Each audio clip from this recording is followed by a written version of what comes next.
Hello, friends. This is David Turner. I'm talking to my friend and former colleague, Tim Gombis, about his new book, Power and Weakness.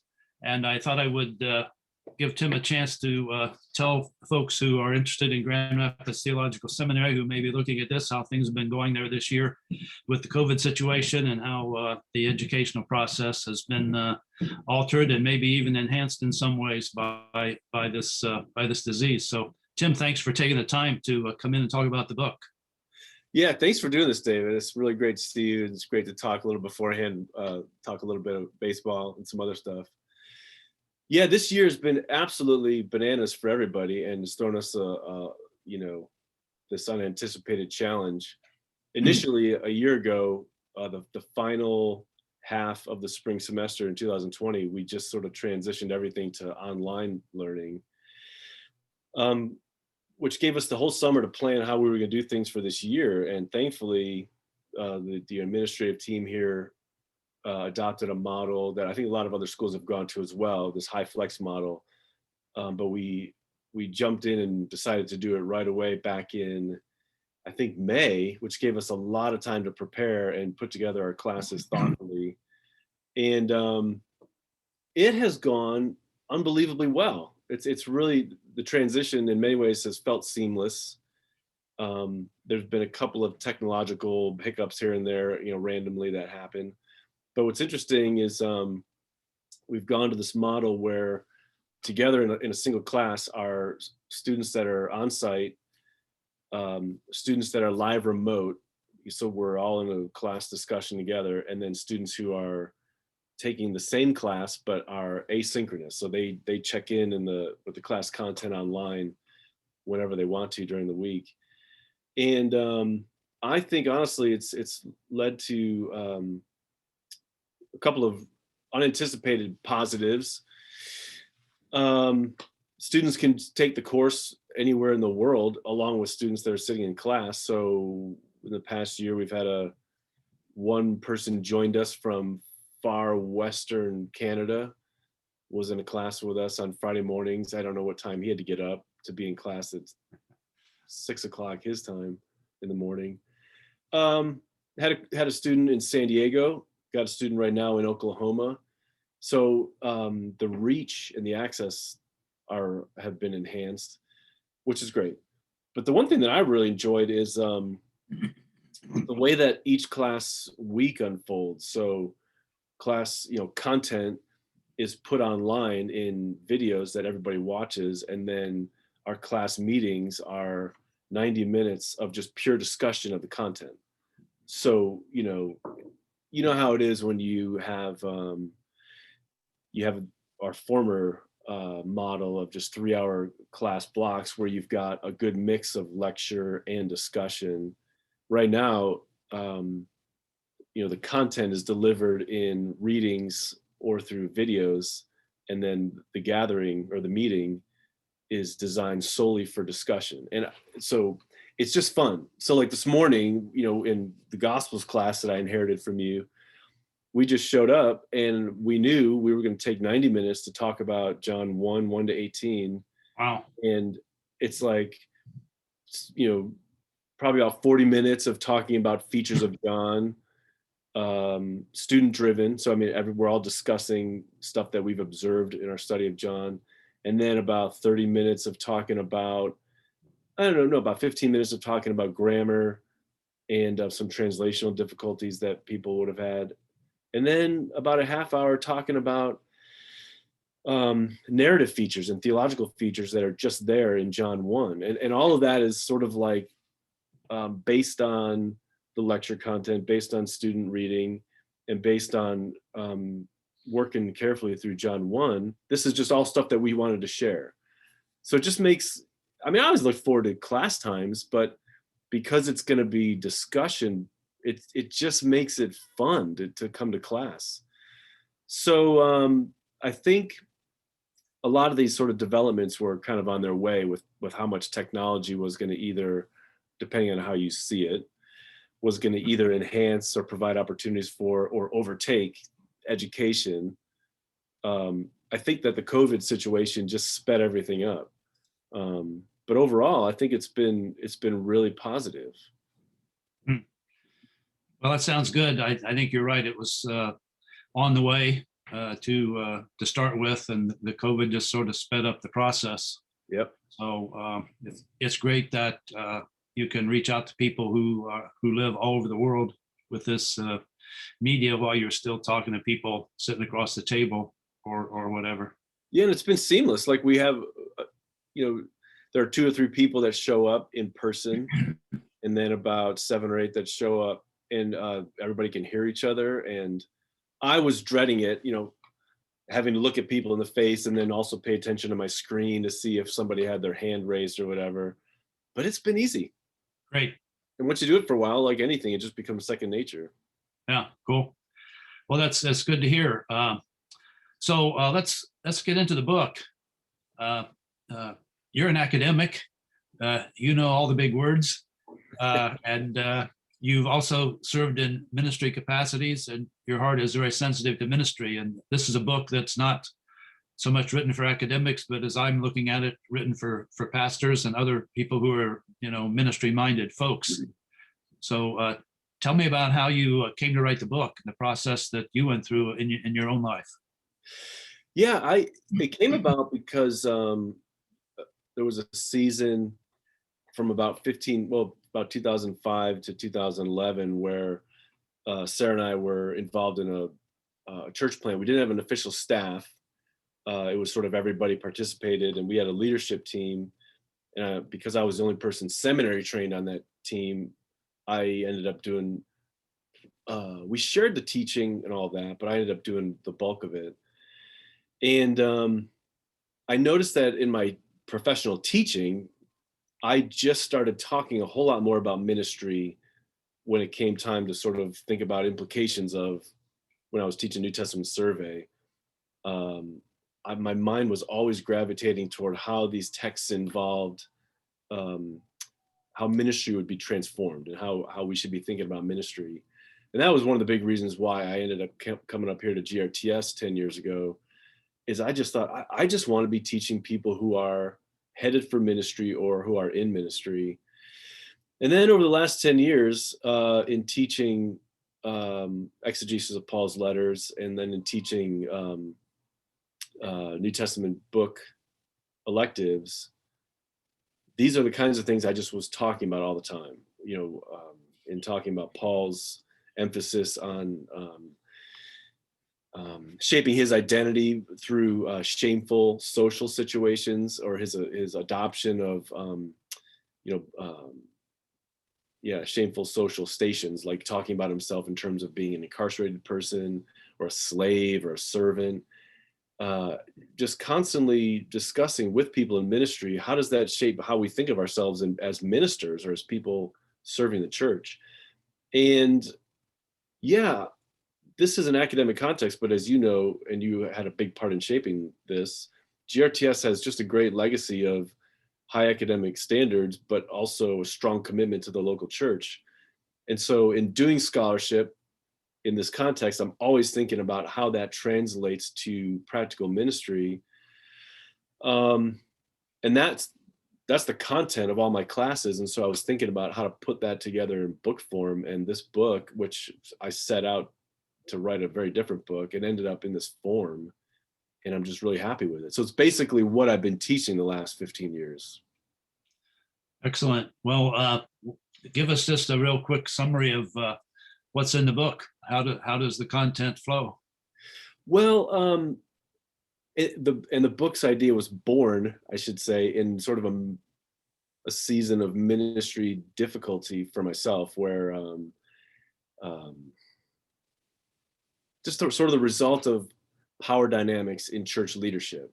And I think that that's the first time that I really was confronted with some things in Paul's letters where he talks about the danger of ministering from the flesh, or he talks about the danger of falling into competitiveness in ministry. And there was a season where I was confronted with a number of those texts where there were some tensions on our leadership team.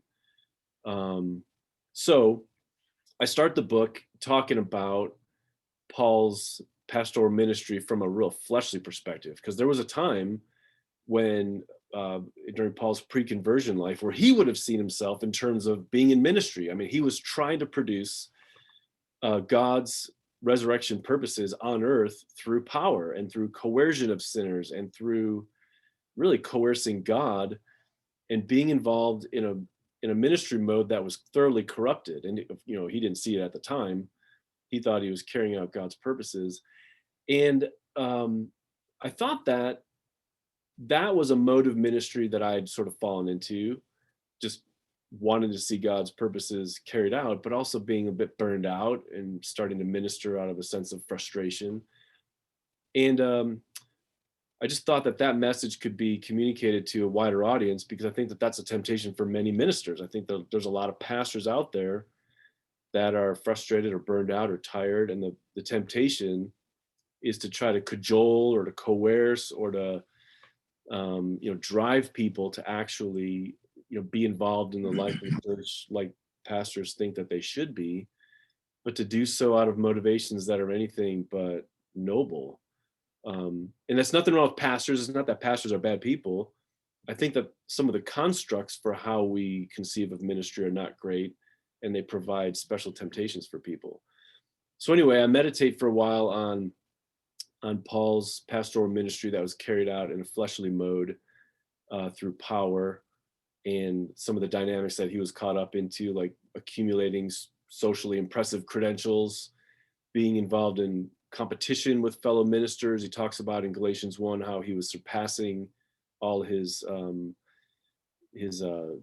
fellow country people in zeal.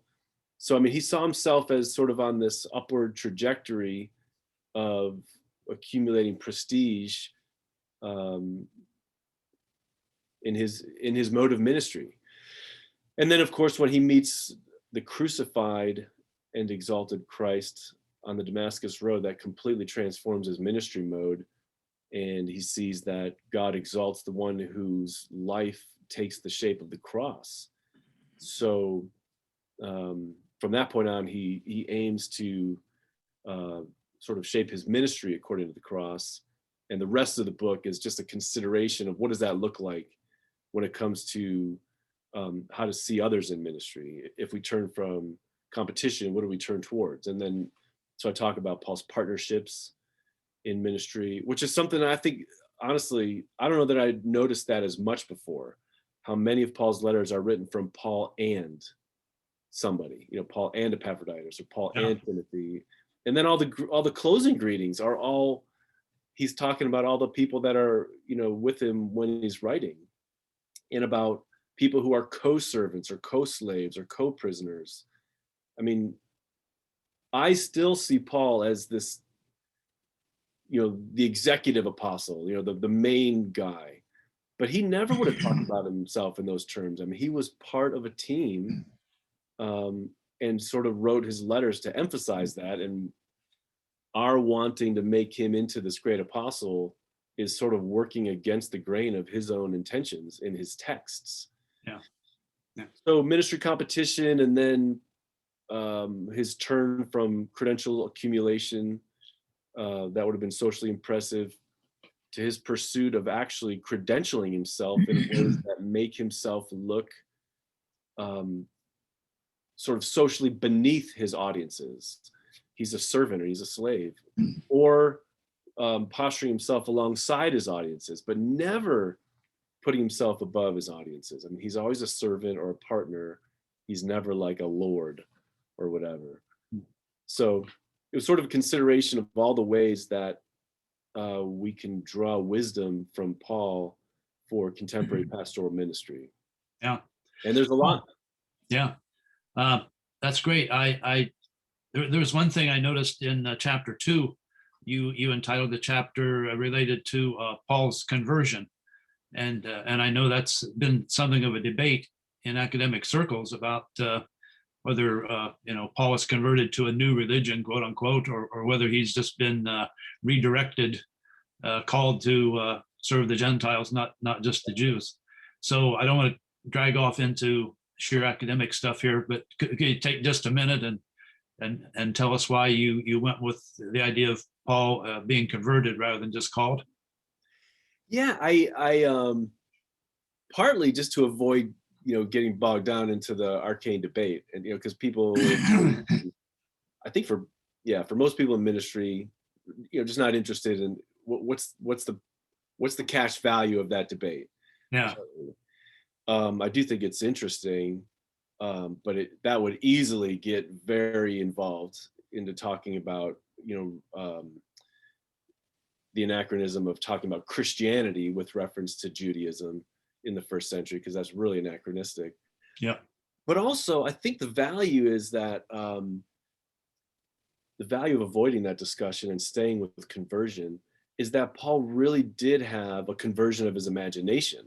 So like his whole lifestyle mode changed, his whole ministry mode changed. And if Paul were narrating it, I think that there would be a dramatic shift in his relational style. There'd be a dramatic shift in how he presents himself socially, instead of wanting to be lifted up above others, or instead of wanting to construct a social image that was impressive or prestigious. He's interested in constructing a social image where he positions himself as the outsider. Because if Jesus Christ is somebody who comes to the outsiders and welcomes to the table outsiders, well, then Paul wants to be an outsider, which is a dramatic shift from his previous pursuit of wanting to be the ultimate insider and the ultimate, interesting person and the ultimate prestigious person. So I think there's a dramatic shift in Paul's imagination, in his thought process, in his social presence, and the discussion of whether there's a dramatic shift, like religiously, I think it would just obscure, I think, the really important ministry questions, even though theologically and historically it's a really fascinating question as far as like, was there a real big conversion? I mean, how would Paul have narrated that if we wanted to just focus on religion? I think that's a real interesting question. Yeah. But Yeah. Okay, good. I just want to divert into that for a moment. Not that it matters. I think you're right. I think if Paul wasn't converted, I don't know who was, but I don't think he was trying to start a new religion either. He was trying to be faithful to how he understood Judaism in light of the cross.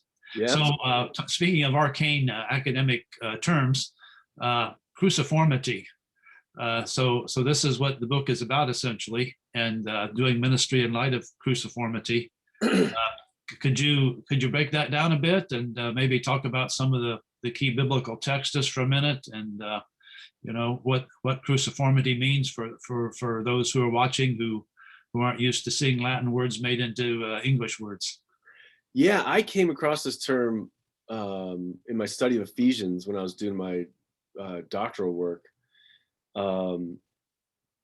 because in the progression of Ephesians, God accomplishes this victory in Christ at the end of chapter 1.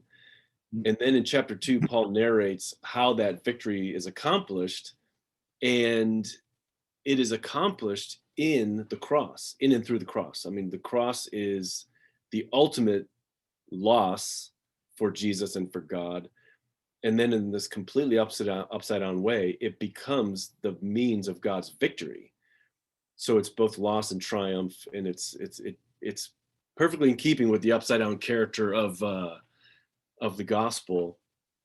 And then what's really interesting to me in the progression of how Ephesians works is that Paul then talks about how the cross, God's victory, works out in Paul's life. And it works out by God calling Paul to do this unbelievably privileged work in the world of being the administrator of God's grace in the world, and the sole agent of the proclamation of the gospel to the nations.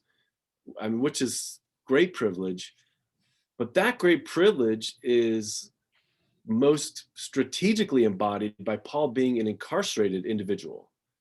He's in prison. He's considered a felon, by the state. And he celebrates that, because that socially shameful, I mean, to be an incarcerated person is radioactive with social shame. But for Paul, that's to be celebrated, because that puts him in a place where he's most strategically aligned with the socially shameful condition of the cross. And the cross unleashes God's resurrection power and is God's victory. And so for Paul to be in a socially shameful situation, that is the most strategic way for Paul to inhabit God's victory and enjoy God's resurrection power. And when I was seeing these dynamics unfold in the text of Ephesians, I became aware that that's called cruciformity. That is an instance of Paul's cruciform theology at work. And that's the first time I was introduced to the term, a little under 20 years ago. And it's a beautiful dynamic in Paul's letters. So cruciformity means basically in the form of the cross or in the shape of the cross. And it's basically, it's a great way of getting at how Paul constantly narrates his own life in terms of the dynamics of the cross. So the cross is defeat, it's shame, it's loss, and that's the means whereby God unleashes resurrection life and power, and it is God's triumph. And that led me to see that that's just everywhere in Paul's letters. And Michael Gorman's work on cruciformity really brought this to light for me, and he bases it in Philippians 2:6-11, where Jesus, having all privileges, being God from eternity past, does not exploit those prerogatives and advantages for his own gain, but rather self-expends and pours himself out and goes to the place of the cross. So Jesus's life of being sort of cross-directed is what it looks like to be cruciform, to have a life in the shape of the cross. And because Jesus does that, God highly exalts him and then gives that life God's own name. So the name Yahweh is fully and most strategically revealed in Jesus's journey to the cross. Jesus's character is fully revealed on his journey to the cross. And then in chapter 3, Paul then narrates his own life and how that sort of cruciform narrative works out in Paul's life. And he talks about all these former credentials are considered loss and an obstacle. And he's pursuing, to have his life sort of shaped by the cross as much as possible. He wants the death of Christ to be worked out in his life so that he will also experience God's resurrection power in his life and then head for resurrection in the end. Yeah. So I see Michael Gorman, whom you mentioned, has written the foreword to the book, which is really great. I can remember as someone who came to know the Lord as a senior in high school, way back in the day, that the text in Galatians about being crucified with Christ in chapter 2 and in chapter 6, God forbid that I glory except in the cross, by which I'm crucified to the world to me. I remember going to youth rallies where Romans 12 was like the text that was preached on every time, which, basically become a living sacrifice, which I think speaks to cruciformity. When I recall all those early experiences, it was a highly individualistic thing. You're trying to work this as an idea that relates to community. So how do you see the two aspects of that, the individualism versus a community outworking of it? How does that play out? Yeah, like you, David, I had always heard the cross applied to me as an individual, and then secondly, only in terms of conversion. So the cross is what gets me in. After that, like that's in the past. We're past that now. Now it's moving on to other stuff. And the way that Paul talks about it, the cross is the dominant rubric for understanding being Christian. It's the reality, and the cross is a corporate reality. So the text that you just mentioned, Romans 12, is an interesting instance of this, where he calls the Roman fellowships as communities, because the Roman house churches are bickering, and he applies to them the cross. I mean, yeah, this is where my mind is these days. So like Romans 6, they should be inhabiting together. They were all baptized together into the death of Christ. So these conflicts should not be happening between them. And in Romans 12, he calls them as to present their bodies a sacrifice. So, all of the Roman Christians together are a single sacrifice.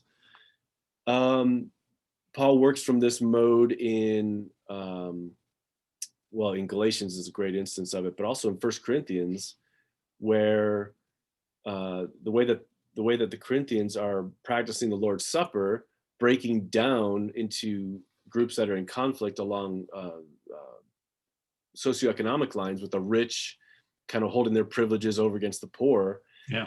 And Paul tells them basically, because you have this division and the rich are exploiting the poor and shaming them and mistreating them, it'd be better if you did not gather as the church, because you're gathering for judgment rather than for blessing. And the Lord's meal is this corporate performance of what the cross actually accomplishes.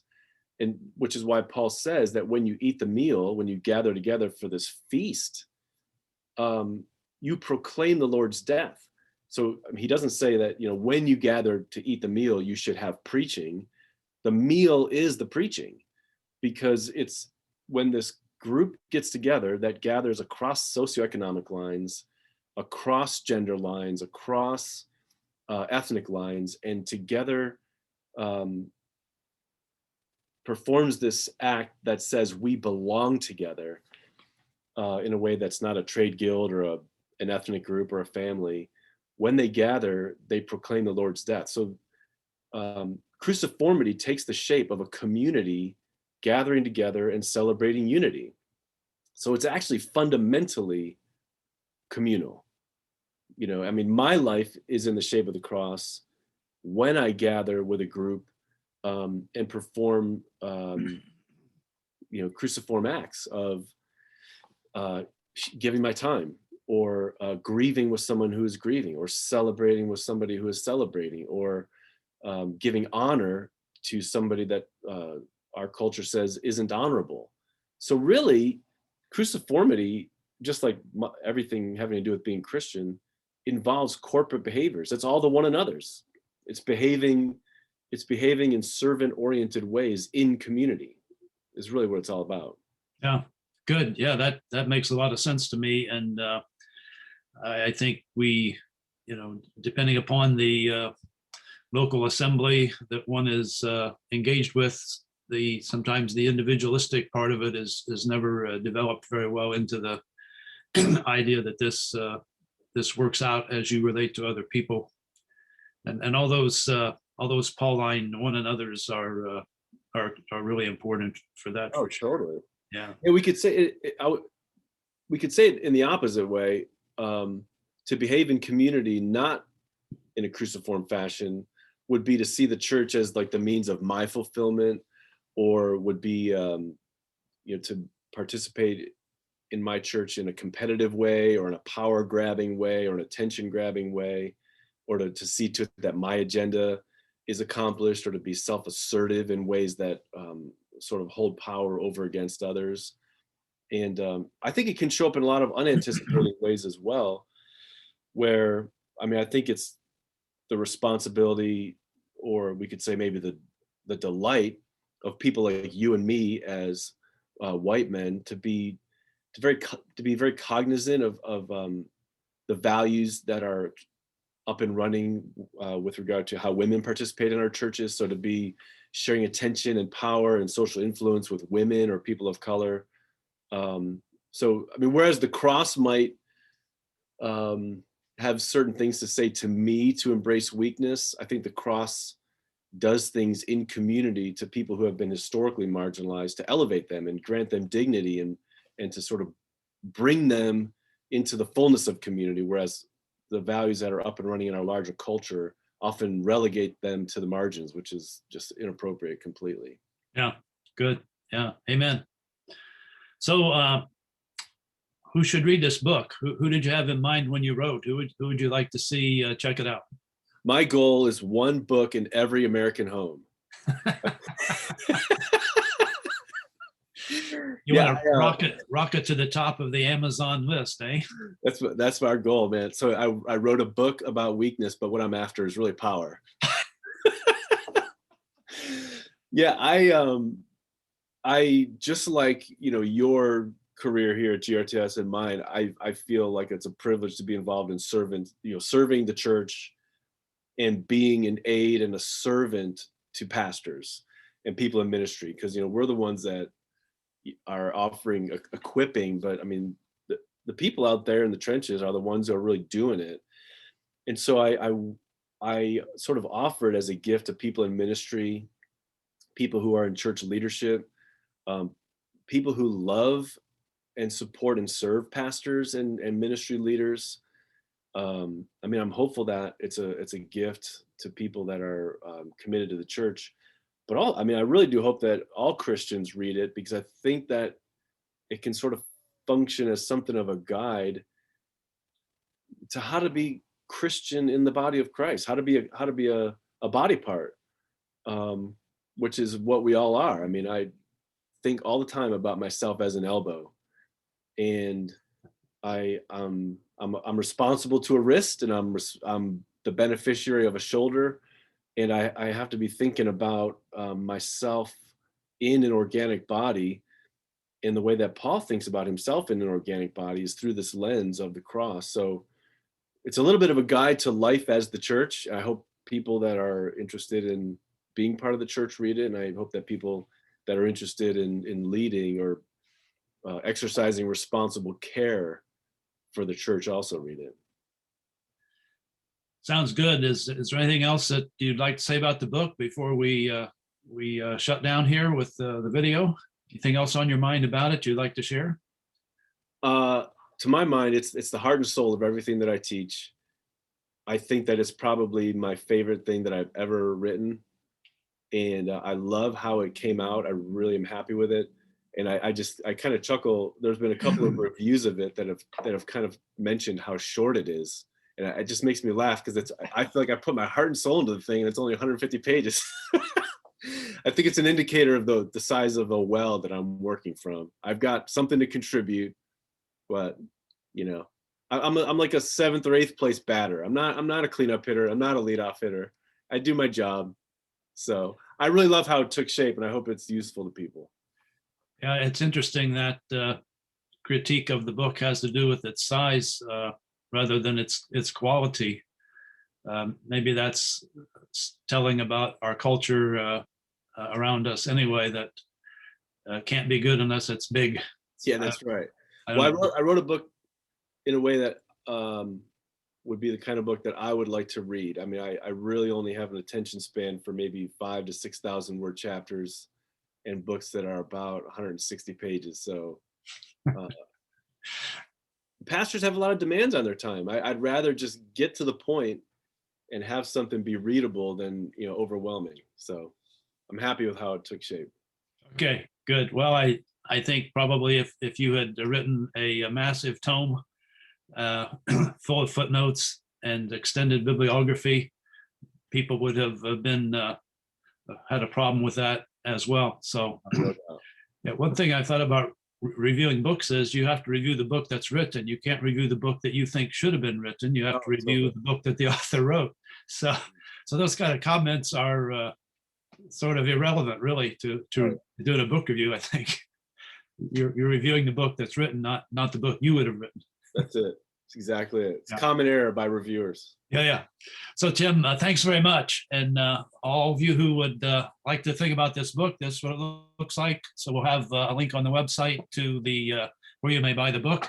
So Tim, thanks so much for having the conversation, and hopefully the book is doing well and will be read and taken to heart for the glory of God and the good of the church. Exactly. Amen. Thanks, David. I really appreciate it.